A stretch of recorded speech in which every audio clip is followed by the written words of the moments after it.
अस्सलाम वालेकुम, मेरा नाम मकबूल अहमद है और आप लोग मेरा यूट्यूब चैनल देख रहे हैं।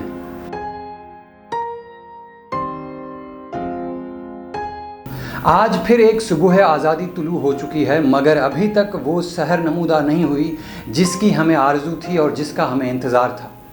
शब ग़ुलामी के इख्तिताम पर ख़ुद बानी पाकिस्तान ने अपनी ज़िंदगी के टिमटिमाते चराग की मध्यम रोशनी में इस सहर की मंजरकशी की थी, मगर अभी तक उस शहर की रूह पहली किरणों का दूर दूर तक कोई सराग नज़र नहीं आता। हमें इस महरूमी का सबब अच्छी तरह मालूम है, मगर हम इस सबब को ज़बान पर लाने को तैयार नहीं हैं। हकीकत ये है कि हमारे लिबरल तबके की आरजुओं और बानी पाकिस्तान की आरजुओं में बहुत फ़र्क है।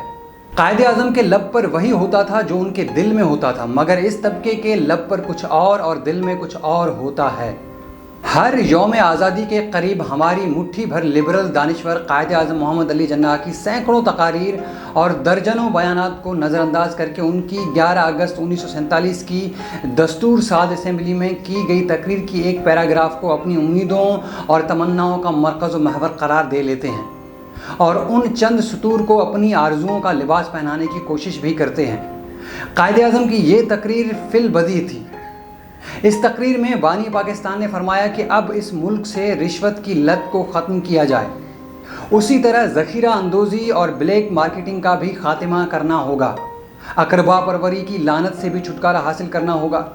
आखिर में मजहबी हवाले से बात करते हुए कायदे आज़म ने कहा कि आप आज़ाद हैं, आपको अपने मंदिरों में जाने की पूरी आज़ादी है, आपको अपनी मस्जिदों में जाने की पूरी आज़ादी है, या आपको किसी और तरीके से अपनी इबादत करने की आज़ादी है।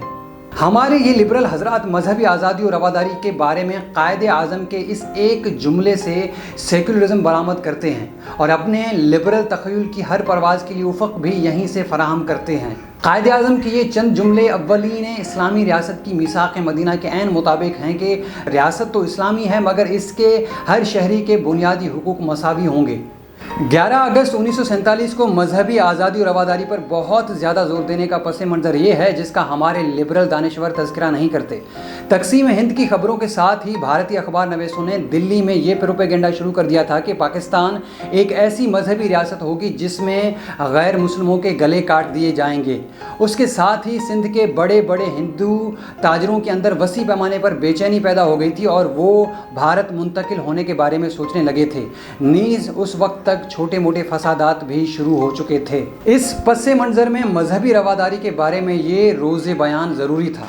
यहाँ सोचने वाली बात यह है कि हमारे लिबरल हजरात 11 अगस्त 1947 के इस पैराग्राफ का क्यों इतना जिक्र करते हैं। दरअसल 11 अगस्त की तकरीर के इस एक पैराग्राफ को हमारा लिबरल तबका वो तिनका समझता है जिससे उनके डगमगाते सफीना शौक़ को कुछ सहारा मिल सकता है। हमारे एक सीनियर कालम निगार जिनकी तजिया निगारी का मैं कई दहाइयों से मद्दा हूँ और उनकी ज़िंदा दिली का कदरदान भी हूँ, अलबत्ता उनके फ़लसफ़ा हयात से मैं ज़रा इख्तिलाफ़ रखता हूँ। वो अपने एक ताज़ा कालम में लिखते हैं कि पूरे कुर्रा अर्ज़ में शायद हमारा वो वाहिद मुल्क है जो अब तक अपनी मकसद की तलाश में है कि पाकिस्तान क्यों बना और उसके बनने के मकासद क्या थे।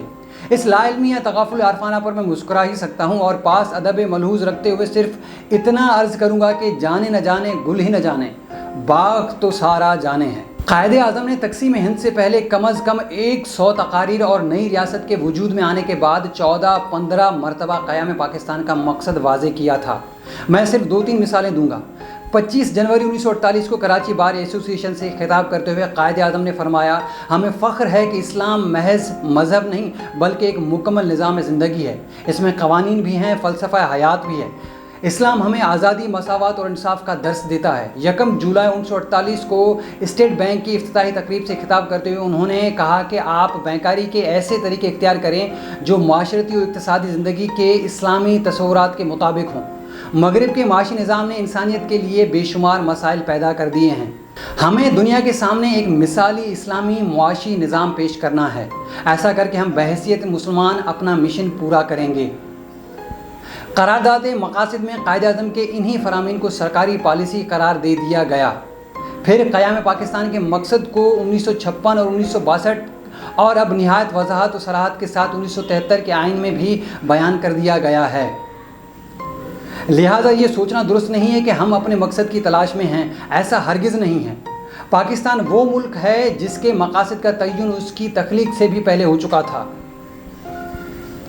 قائد اعظم نے اپنی زندگی کے آخری ایام میں ان مقاصد کی تجدید کی کہ جن مقاصد کا انہوں نے اور ان کی جماعت مسلم لیگ نے 1937 سے لے کر 1947 تک بار بار تذکرہ کیا تھا۔